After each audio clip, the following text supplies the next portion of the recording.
Hey everybody, this is Dragon Pat. What's going on?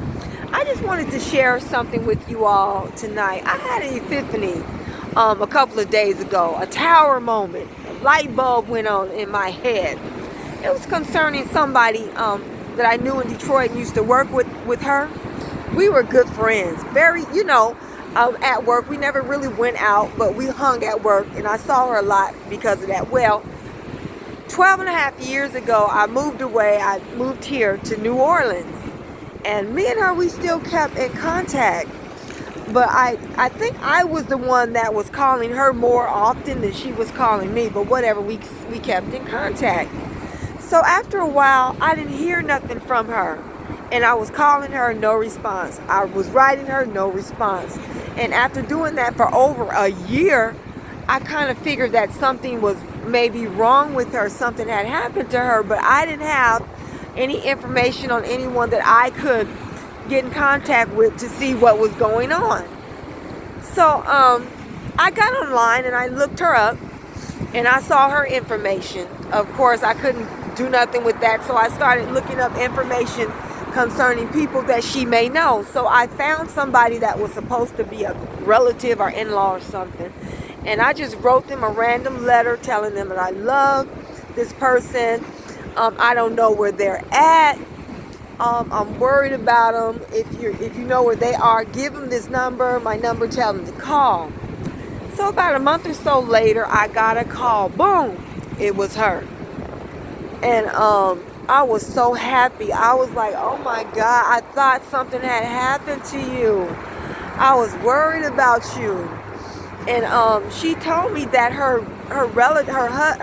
in-laws, I think it was her brother's wife, gave her my letter. So it was the person that was online was the correct person. So we talked for a minute, and I asked her what happened, and she told me what happened to her, what was going on with her. At the time, she was in a rehab center. I said, rehab? To myself, I didn't say it to her. And I'm like, rehab for what? Because this person was a super squeaky clean Christian.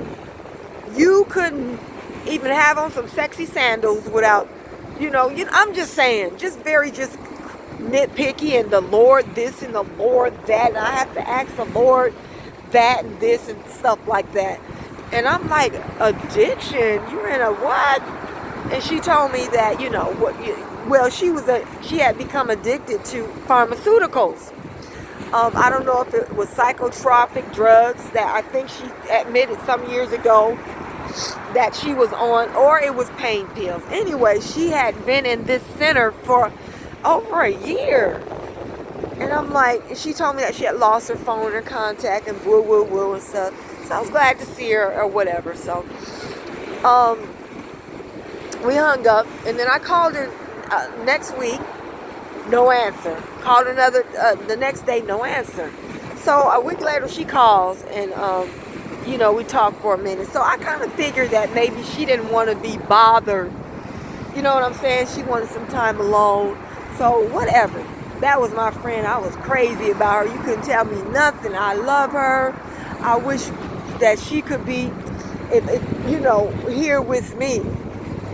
Just putting her on a pedestal. And then I just had this weird feeling yesterday. A couple of days ago. I'm sorry. A couple of days ago, I started thinking about her. And I'm like, wait a minute. In my heart, I have so much love and adoration for this woman, this lady. But she has never showed me that same love and adoration in return. There was no reciprocation. I was okay with her. And I mean, when we were in Detroit together, we didn't really even go out because you can't even do nothing with her. She's so super saved and a super Christian. But I never got that she loved me so much and she was so crazy about me. It's been 2 years we haven't talked because I'm not gonna call her. I don't, like I said, I didn't want to force myself on her.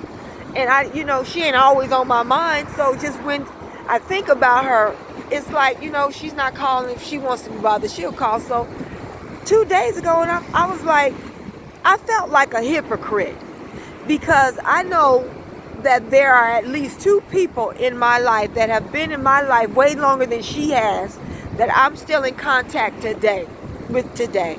One of them allowed me to stay at her house while I was preparing for my mother's funeral.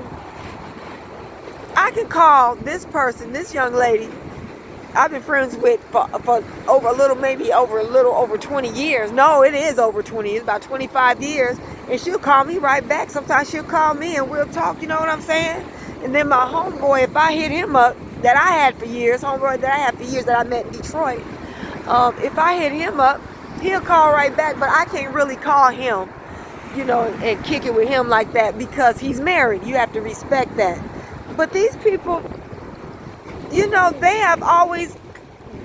have been there way more for me than her. And I'm like, why didn't I see them in the way that I saw this particular person? Why didn't I dote on them? Why weren't I wishing that they were here?